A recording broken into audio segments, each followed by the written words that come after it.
अस्सलाम वालेकुम प्यारे दोस्तों, उम्मीद करते हैं कि आप खैरियत से होंगे। मेरे दोस्तों, जरा तसव्वुर करें एक ऐसे मुल्क का जो रेत के ज़रों से उठा और आज दुनिया की नजरों का मरकज बन चुका है, जहां सहरा की खामोशी में मुस्तकबिल की आवाज गूंजती है, जहां एक छोटा सा जजीरा आलमी ताकतों के दरमियान सफारती और माशी मरकज बन चुका है। हम बात कर रहे हैं कतर की, एक ऐसा मुल्क जिसकी सरजमीन पर रवायत, जिद्दत, दौलत और ख्वाब एक साथ सांस लेते हैं। इस वीडियो में आप जानेंगे कतर कहाँ वाक़या है और ये दुनिया के लिए इतना अहम क्यों है। यहाँ के सहरा, समुंदर और शहरों का वो जादू जो देखने वालों को पलके झपकने नहीं देता। इसकी तारीख, सकाफत और जुबानों की वो दास्तान जो शायद आपने पहले कभी ना सुनी हो। ये इतना अमीर कैसे बना? तेल और गैस से लेकर वर्ल्ड कप तक कतर ने दुनिया को कैसे हैरान किया। यहाँ बरसगीर के लोग क्या करते हैं और क्या ये वाकई दुबई से बेहतर कमाई का मौका देता है? तो मेरे दोस्तों, ये सब कुछ और मजीद बहुत सी मालूमात जानने के लिए इस वीडियो को आखिर तक देखिए। स्टेट ऑफ कतर या रियासत कतर एशिया के बड़े अज़म में वाक़या है, खास तौर पर मशरिक़ वस्ता या मिडल ईस्ट और मुकम्मल तौर पर अरब जजीरा के किनारे पर वाक़या है। इसकी ज़मीन तकरीबन समुंदर से घिरी हुई है, यानी ये एक नीम जजीरा है। कतर के शमाल, मशरिक और मगरिब में खलीज फारिस की लहरें इसका अहाता किए हुए हैं, जबकि जुनूब की तरफ इसकी ज़मीनी सरहद सिर्फ एक ही मुल्क से मिलती है और वो है सऊदी अरब। अगर इलाकाई अहमियत की बात करें तो मेरे दोस्तों, कतर ना सिर्फ खलीज ताउन तंजीम GCC का रुकन है, बल्कि यहाँ दुनिया के सबसे बड़ा कुदरती गैस का ज़हीरा भी पाया जाता है। यही वजह है कि तवानाई के मैदान में इसकी आवाज़ आलमी सतह पर सुनी जाती है। अगर रकबे की बात करें तो मेरे दोस्तों, कतर का रकबा तकरीबन 11,581 मुरबा किलोमीटर है, जो कि पाकिस्तान से तकरीबन 76 गुना छोटा मुल्क है। मुल्क की ज़मीन ज़्यादातर चट्टानी रेतली मैदानों पर मुश्तमिल है। यहाँ कोई ऊंचे पहाड़ नहीं है और ना ही गहरे दरिया, लेकिन ज़मीन हमवार होने की वजह से जदीद शहर बसाने और इंफ्रास्ट्रक्चर बनाने के लिए बेहतरीन है। बहुत पहले जब दुनिया के नक्शे पर जदीद ममालिक का वजूद भी नहीं था, तब कतर की ज़मीन पर बद्दू कबाइल आबाद थे। ये लोग सख्त गर्मी, रेत के तूफान और पानी की कमी जैसे हालात में भी एक मजबूत जिंदगी गुजार रहे थे। 6वीं सदी ईस्वी के आसपास इस्लाम का नूर इस खित्ते तक पहुंचा और कतर के बाशिंदों ने इस्लाम को दिलो जान से कबूल किया। यूं कतर की रूह इस्लामी तहजीब से रोशन हो गई। कुरुन वस्ता में ये इलाका बहरी तजारत का एक अहम मरकज बना था, खास तौर पर मोतियों की तजारत के लिए। मेरे दोस्तों, मुल्क के साहिलों से हासिल किए जाने वाले कुदरती मोती दुनिया भर में मशहूर थे, यहाँ तक कि यूरोप तक इनकी मांग थी। लेकिन वक़्त का पहिया हमेशा एक सा नहीं रहता। 1900 की दहाई के शुरू में जापान की मसनूई मोती साजी की वजह से कतर के मोतियों की सनत तबाह हो गई और फिर शदीद गुर्बत, कहत और मुश्किलात ने कतर को घेर लिया। लेकिन इसी अंधेरे में एक रोशनी की किरण ने जन्म लिया। 1939 ईस्वी में कतर में तेल और गैस के ज़खायर दरियाफ्त हुए। अगरचा जंगे अजीम दोम के बायस पैदावार में तखीर हुई, लेकिन 1950 के बाद तेल ने कतर को नई जिंदगी दी। मेरे दोस्तों, इस दौरान कतर बरतानिया की निगरानी में था, लेकिन कतरी आवाम और क़ियादत का ख्वाब कुछ और था,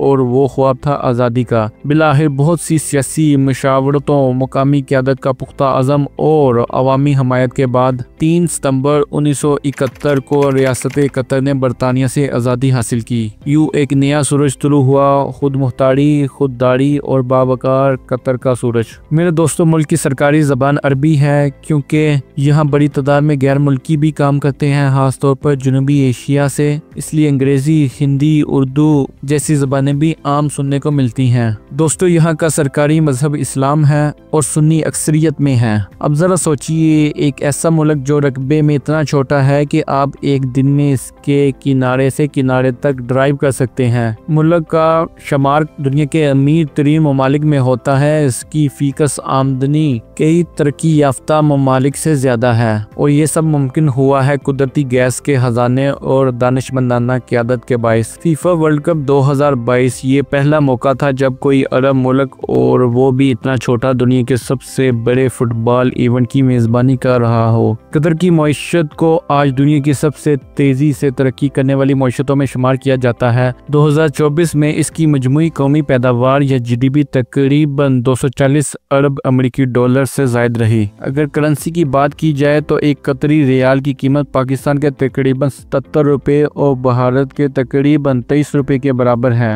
कतर दुनिया में तीसरा बड़ा गैस पैदा करने वाला मुल्क है और दुनिया का सबसे बड़ा लिक्विफाइड नेचुरल गैस या LNG बरामद करनेंदा भी है। तेल भी कतर की आमदनी का एक बड़ा जरिया है। इसके अलावा कतर में रिफाइनिंग, केमिकल प्रोडक्शन और आलमी तवानाई कंपनियों के साथ पार्टनरशिप भी शामिल हैं। और इसके अलावा यहाँ सीमेंट, स्टील, फर्टिलाइजर, प्लास्टिक जैसी मसनूआत की भी बड़े पैमाने पर तैयारी हो रही है। मुल्क में मौजूद लग्जरी होटल्स, सकाफती मकामात, शॉपिंग मॉल्स, साहिलों और जदीद इवेंट्स की भरमार है। मुल्क में तकरीबन 30 लाख से जायद सियाह सालाना विजिट करने आते हैं, जो कि कमाई का एक नया और बढ़ता हुआ जरिया है। अगर कभी आपने कतर एयरवेज में सफ़र किया हो तो आप जानते होंगे कि ये दुनिया की बेहतरीन एयरलाइंस में शुमार होती है। मेरे दोस्तों, कतर जानता है कि इसमें तेल और गैस हमेशा के लिए नहीं है, इसलिए वो सस्टेनेबल इकोनॉमी पर काम कर रहा है और तालीम और टेक्नोलॉजी के मैदान में भी बहुत सरमायाकारी कर रहा है। पाकिस्तान, भारत, बांग्लादेश, नेपाल और श्रीलंका जैसे ममालिक से आए मेहनत कशों, पेशावर अफराद और कारोबारियों ने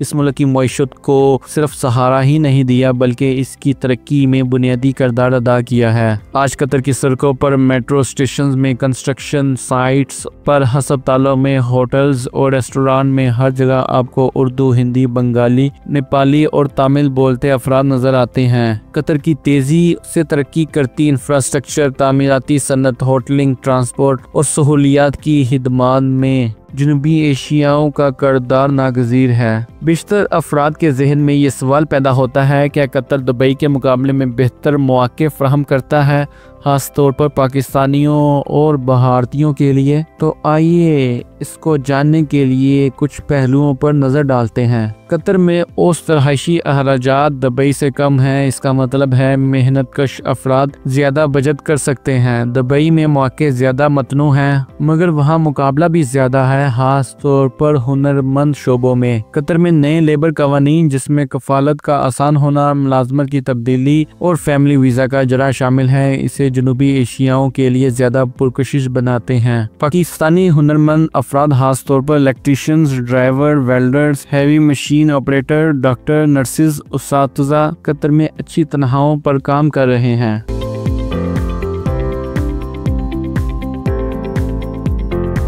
अब बात करते हैं मुल्क के कुछ दिलकश सियाहती मकामात की, जहां रवायत, जदीदियत और फितरत एक साथ सांस लेते हैं। तसव्वुर करें एक ऐसी जगह जहां वक़्त थम गया हो, रवायती अरबी लिबास, मसालों की खुशबू, हाथों से बनी एशिया, कहवे की महक। यह है सूक वाकिफ। ये बाजार सिर्फ खरीदारी की जगह नहीं बल्कि एक जिंदा सकाफती विरसा है, जहाँ फनकार, मौसीकार और कारीगर अपनी सदियों पुरानी रवायात को जिंदा रखते हैं। रात के वक्त रोशन दुकानें और गलियों में घूमते लोग इस माहौल से खूब लुत्फानंदोज होते हैं। कटारा कल्चरल विलेज ये सिर्फ एक जगह नहीं बल्कि सकाफती शहर है। यहाँ फन लतीफ़ा की नुमाइशें, थिएटर परफॉर्मेंसेस, मौसीकी और फूड फेस्टिवल्स मुनक्कद होते हैं। कटारा मस्जिद अपनी खूबसूरती से दिल मोह लेती है। यहाँ का साहिल भी बच्चों और फैमिलीज के लिए बेहतरीन तफरीही मुकाम है। दी पर्ल कतर एक इंसानी साख्ता जजीरा जो लगता है जैसे किसी ख्वाब की ताबीर हो। उम्दा कश्तियों से सजी मरीना, आलमी मेयार के रेस्टोरेंट, पुरताइश रिहाइश गाहें, ये मुकाम दौलत, शान शौकत और जिद्दी तर्ज जिंदगी का जीता जागता नमूना है।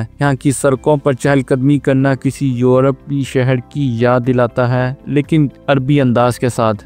ख्वारिल अदीद वो जगह है जहाँ सहरा और समंदर आपस में गले मिलते हैं। दुनिया की चंद ऐसी जगहों में शामिल है जहाँ रेत के टेले बराह रास्त समुंदर से जा मिलते हैं। मुशर्रफ कतर की नई पहचान, जदीद तर्ज तामीर और माहौल दोस्त डिज़ाइन पर मबनी ये इलाका दुनिया का पहला सस्टेनेबल डाउनटाउन रीजनरेशन प्रोजेक्ट है। यहाँ जदीद इमारतें, म्यूजियम और पैदल चलने वाले रास्ते एक नया पुरअमन और जदीद कतर दिखाते हैं। नेशनल म्यूजियम ऑफ कतर सहरा के गुलाब से मुतासिर इस अजीब व शानदार इमारत के अंदर आपको कतर की तारीख, सकाफत, फितरत और मुस्तकबिल का एक मुकम्मल नज़ारा मिलता है। यहाँ आप माजी के कदमों से चलते हुए हाल में आते हैं और मुस्तकबिल की झलक पाते हैं। तो दोस्तों, ये थी कतर के बारे में दिलचस्प मालूमात से भरपूर एक वीडियो। अगर आपको ये वीडियो पसंद आई है तो बराह मेहरबानी लाइक कीजिए, सब्सक्राइब कीजिए, शेयर कीजिए और मज़ीद इस तरह की वीडियोस बर वक्त देखने के लिए घंटी के बटन को दबा दीजिए। अगली वीडियो तक खुदा हाफिज।